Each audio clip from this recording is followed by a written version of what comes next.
сукаризм, то есть человек же это не аморфное существо, он же обладает определенными конкретными свойствами. И, естественно, Бог, Слово, восприняв человеческую природу, обладает именно свойствами каких? Человеческих, всеми теми свойствами.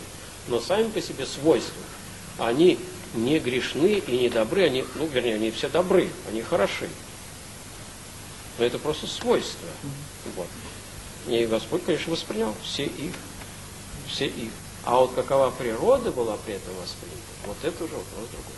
Я понимаю, что он принял человеческое естество, кроме греха.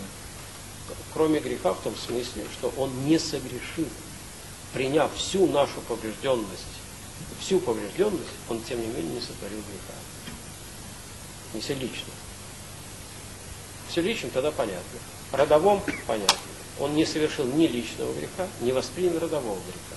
Как только касаемся первородного, вот я вам привел целый десяток отцов. Прям отцы, вот они, прям один за другим, поврежденные, смертные, да, и так далее.